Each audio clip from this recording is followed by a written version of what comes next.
And she's like this last Christmas, she's like, let's watch Nightmare Before Christmas every year, and she bought my girlfriend a scarf for Christmas, so it's like, it started out rough, and it was like initially negative, but over time and exposure, she's come around, and I have nieces and nephews on her side, and they've come out as pan, as trans, and I was the one that was able to help her be like, they were once your grandson, this is your granddaughter, and her pronouns are she, her.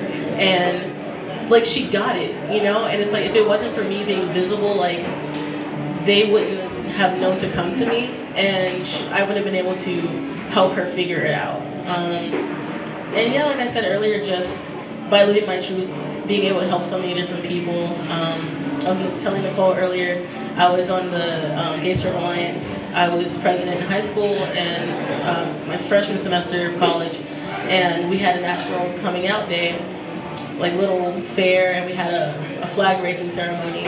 And one of my friends, who I'd seen in the hall so many times, she came to me afterwards and she's like, I'm not out yet, but you don't know how much I needed this today. Because I think for me, this was the first step in like actualizing who I am. And so sometimes, like, you really just don't know the impact. And I've had so many friends tell me, like, yeah, dude, like, seeing you, like, you're always so positive, and, like, you inspire me to be who I want to be. And, like, I'm chill, and I just want to be happy. And I'm like, everything else is nonsense, like, yeah. It's been largely positive. There's some of the negatives, where people are still trying to force their ideals on you, but when you draw boundaries, that's where the magic happens. And I didn't learn that until my later 20s, so.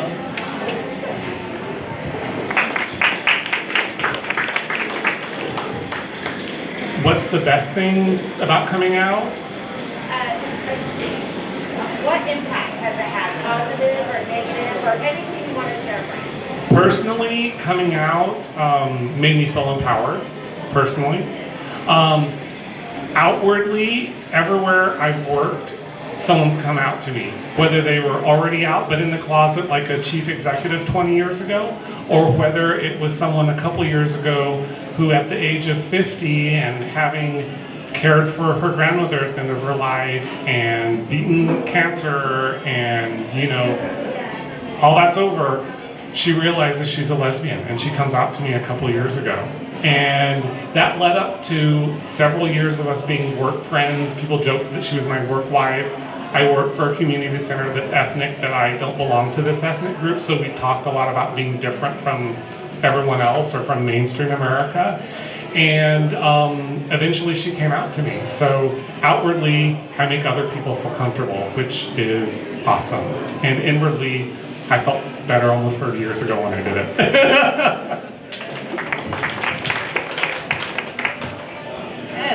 So impact. For me, earlier, validation. Feeling like a person, that was one. Because as Nicole said earlier, sometimes one of our biggest accomplishments as people who come out are just being alive. Honestly, I was asked that question, what's your biggest accomplishment? And I was like, living. You know how hard that was? So, dealing with those issues, having anxiety, depression, whatnot, part of that was just struggling with, who am I? Am I valid? Is the way I feel real? Is that okay? I don't know. I was a lost little person in my formative years, and I'm still forming. But yes, so it was just validation, knowing that yes, I am here. I have a place. I can take space, even though I need to be reminded of that, Nicole. Thank you. If you don't know, I needed a pep talk to even be here, because I was like, can I? Should I? Why? So thank you for that. That was amazing. Another thing outwardly would be for the organization that I work for, the Indian Health Center of Santa Clara Valley. It also empowered me and my coworker to co-found the Indian Health Center's Two-Spirit group, which is, because I guess in San Jose they didn't have a Two-Spirit group, and we're like, why? We're here, we're queer, why not? Yes, and we're still getting in touch with the Bay Area Two-Spirit group society. So It's just knowing that I helped facilitate a space for others who feel like me, are like me, to cohabitate together. So, thank you.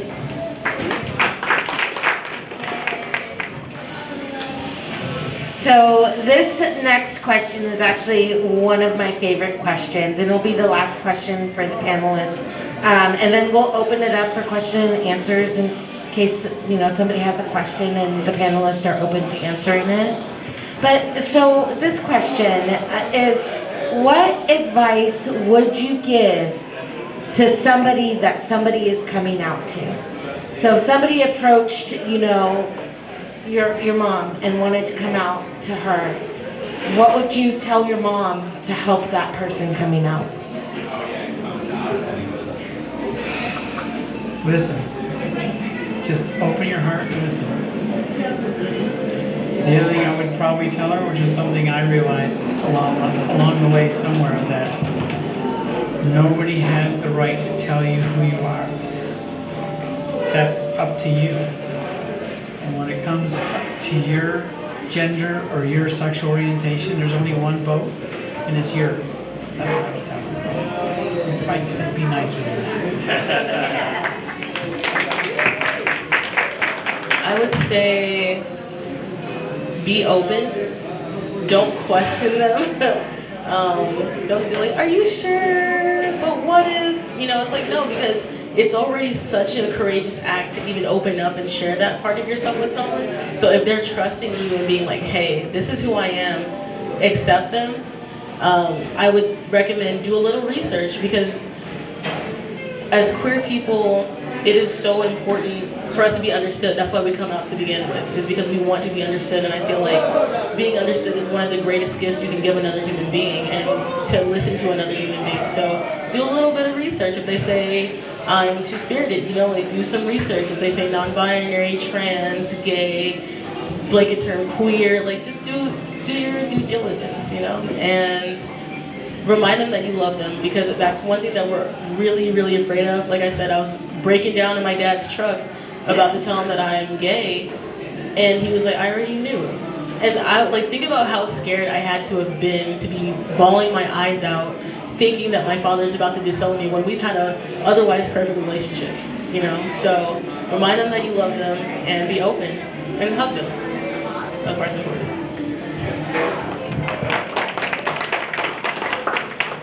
Assuming that it's not just a coming out clarifying situation, like, he's my husband, not my housemate, or, my partner, not my sibling. Assuming it's a coworker, right, that you maybe already have a friendship with, or a neighbor that you have a friendship with, or a family member that you or that obviously likes you. They're coming out to you for support, I think.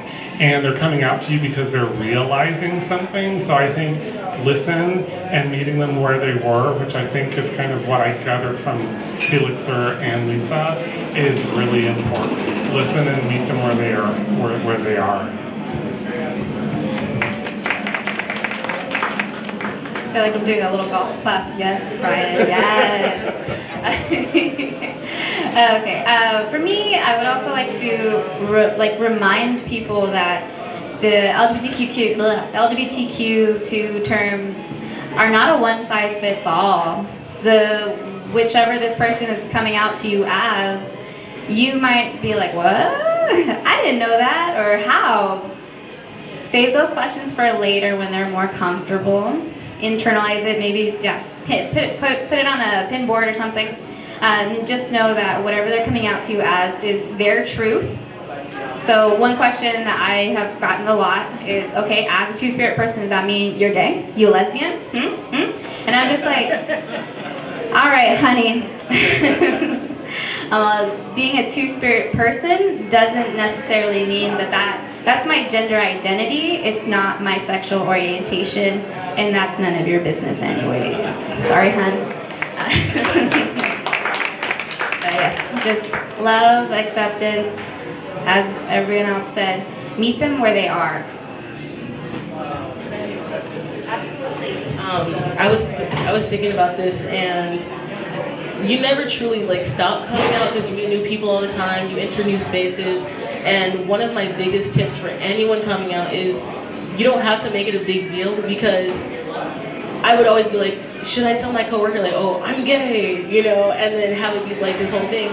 Instead, what makes me feel more comfortable now is being like, hey, oh yeah, what did I do this weekend? Oh, me and my girlfriend went over here.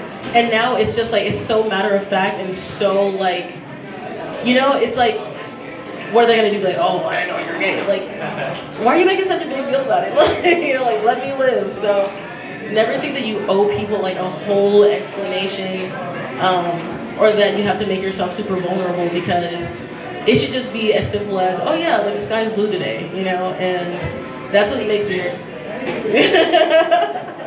and I feel like that makes me the most comfortable. And also, I feel like I gauge when it's okay to come out or be visible, because sometimes there's situations like, if I see a group of people who are saying hateful things, I might not hold my partner's hand just for my safety, and things that I've seen happen in the media. And like 2 friends of mine, I'm like, I want to make it home tonight, so what I'm gonna do is I'll come out in a more safe space, you know. And there's other times where I do choose to take a stand, because I feel like it is important, like Brian said, like when you can be visible, do so, because you might be teaching someone something new. I had an ex of mine, her father was very homophobic, very racist, and I was just like, you know, dude, all I can do is be myself. Like, I'm not gonna be hateful towards you. And he ended up coming around and liking me, but it didn't come easy. But through me remaining true to myself, he was like, dude, how can I even hate you? Like, I've been so wrong to you, and you never once were that way back. So be authentically you, and don't let people change you. That's the important part. Thank you everyone. And you know, Helixer, like that's kind of, I was gonna share it because it's my favorite question, I was gonna answer it too. But when, you know, I've had some youths in my life come out to me recently, and I had stopped, and I was like, okay, and maybe even for myself, who's been part of the LGBTQ plus community, like I was a little surprised, happy, they felt comfortable, but at the same time, wanted to normalize it for them. Wanted to be like, look, you could have told me you had a, you know, boyfriend, girlfriend, whoever it might have been, and my reaction's gonna be the same. And, you know, so I think that's really important. And then also gauging the individual, because I, you know, was a part of another panel just last week where somebody answered and said, well, they didn't even ask me any questions about it, and their feelings were hurt. That the person they were coming out to didn't make a bigger deal of it. So I really think it's, you know, knowing the individual, asking, oh, you know, that's great, do you want to talk about it more? And really being open. And again, I can't stress enough that everybody's coming out journey is different.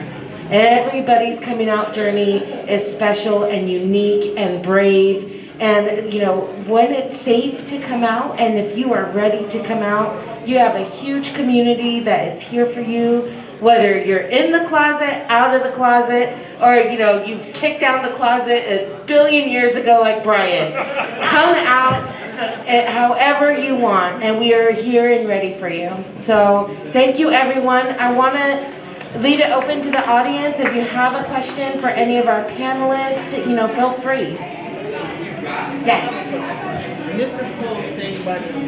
Okay. If you knew then what you know, if you knew then what you know now, what would you tell your younger self to help you along the way? That's a great question. You're trans, idiot. That's what I would have said. I would tell myself, if I could, just keep on.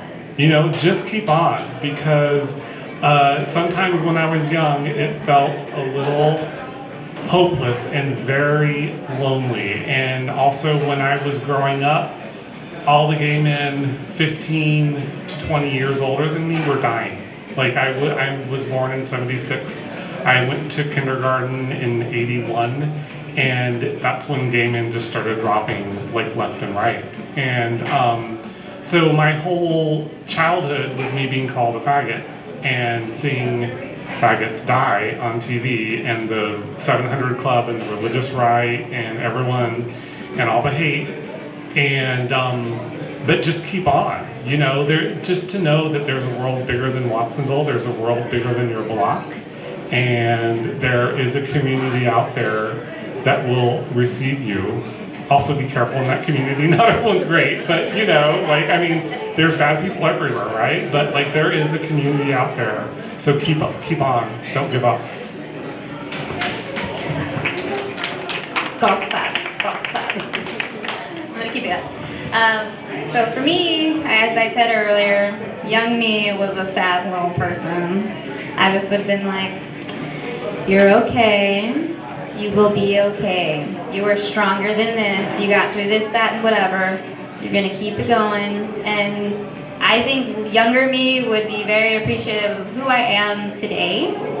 And just, as I said before, to be alive, to have made it to the other side. And I would just let that person know that you are a person, because that was what was wrong with me a lot, was I dissociated because of trauma, that I felt like trash, literal trash, to be thrown in the garbage. But I've worked through those issues, and I would just let her know that you're okay, you will be okay, you're stronger than this, we'll get through this together. I would say get a haircut, because when I was 18, I cut my hair for the first time, and I was rocking like little fades and everything for like up until like the last year or so. I've been letting my hair grow out because I'm trying to reclaim it. But yeah, cut your hair, and I would say you know who you are, follow your gut, because sometimes we don't follow our intuition because we think that we're wrong, and that's also a whole other issue systematically about like not trusting yourself. And yeah. So I would just say, you know who you are, follow your gut. Is there anybody? Heath?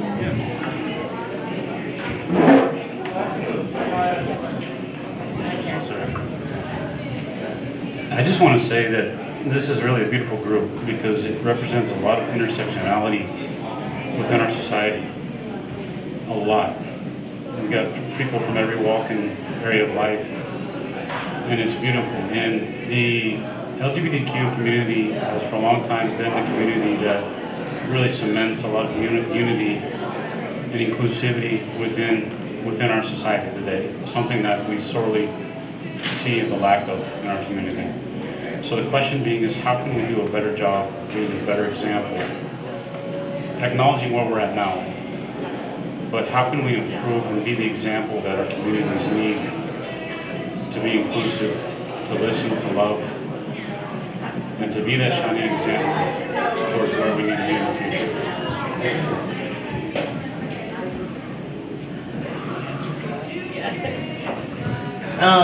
I feel like being visible is definitely part of it because, like Marissa said earlier, there was not a two-spirit group here, and it's like, why not? But because of being open, now there is one.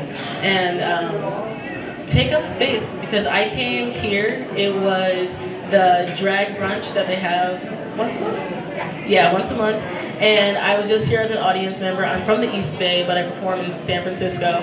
And they had like a hair whipping contest, and I was like, oh yeah, I'll go. And I was like, also I'm a drag king. And they're like, oh. And one thing about drag kings is, one, not a lot of people know that we even exist to begin with. And two, not enough of us are being booked. So by me being visible and being like, hey, here I am, Saldi actually approached me and was like, yeah, like, let's get something going, because there isn't enough visibility. So now we're bridging the gap between kings and queens, and there are differences, and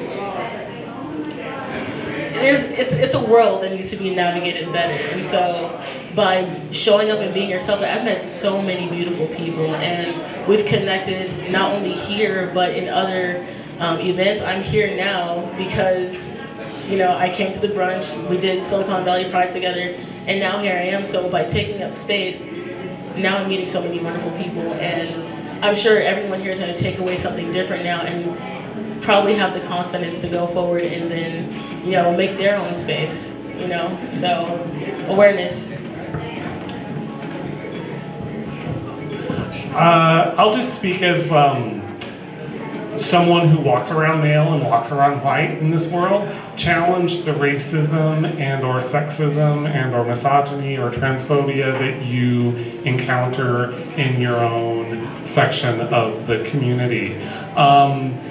We create this space to be safe for ourselves, and some of us have more privilege or maybe even just different experiences that we don't understand. So as we learn those by listening to other people and reading and listening to podcasts and tough conversations or intimate conversations with whom you've built up trust and can have these intimate conversations with, when you see racism or misogyny or transphobia with the people you interact with, say something. You don't have to call them out, you can call them in. You can, because sometimes it's a matter of helping them unlearn all the crap that we've been taught. And there's a lot that we have to unlearn, and there's a lot that I'm still trying to unlearn. So that's what I'd say.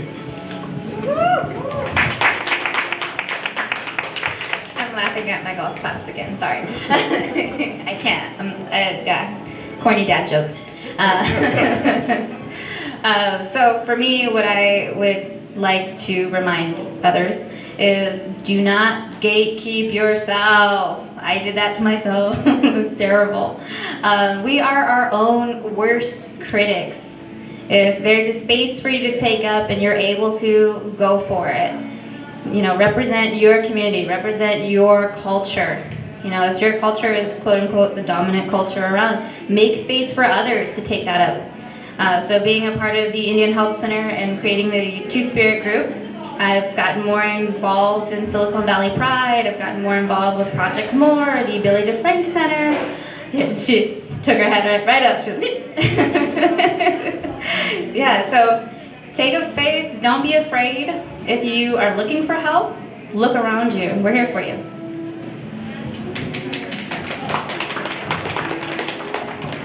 Thank you. I'd like to add to his question of how you guys could make the world better.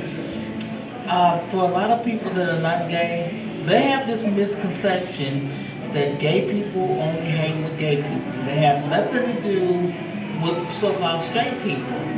And I think that if, I don't know how much more inviting you can be, but I know by me going with my daughter to her shows and being around different people, I looked around, nobody was in competition with anybody, nobody was fighting, it was just such a beautiful sight to see. There was all races, all sizes, all everything, and everybody was so loving.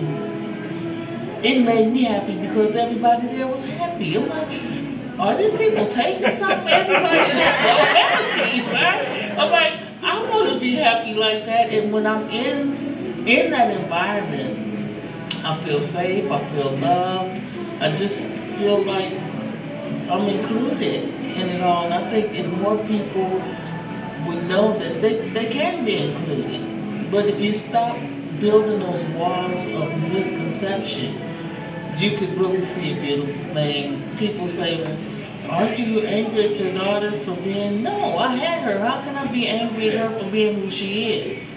You know, I love how she can be who she is. It's like I said, I'm 67 years old. And there's so many things I wish I had done. And my time has passed for the things that I wanted to do.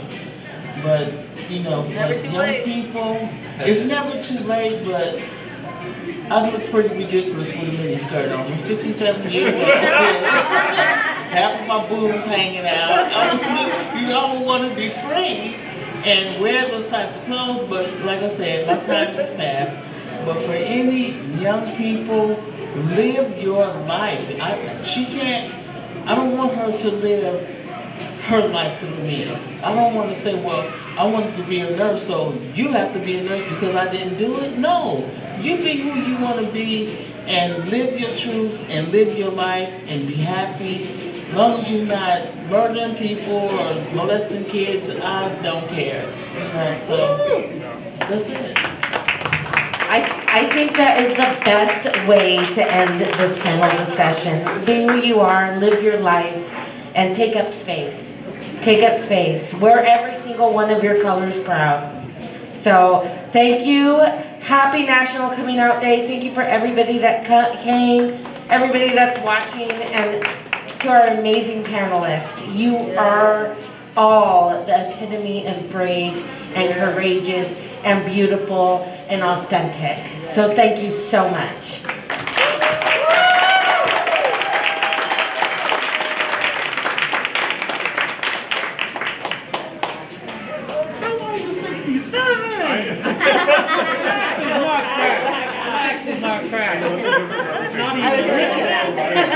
Not on Tuesdays, not on Wednesdays, like you're 40. That's not good. My husband, he's only 48. Oh, and we get married 60 years.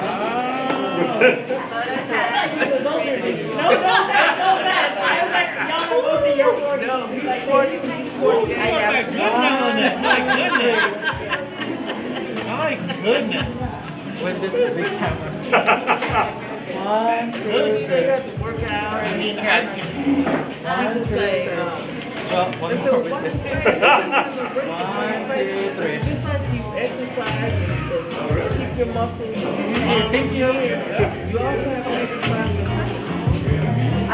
Exercise your face, keep your face. I don't have that to tie you down or something like that. You don't exercise your face.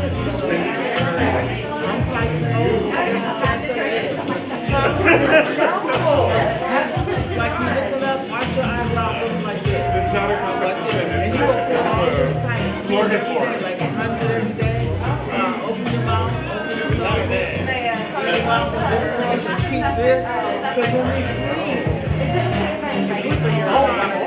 of course, or even on our side, every night.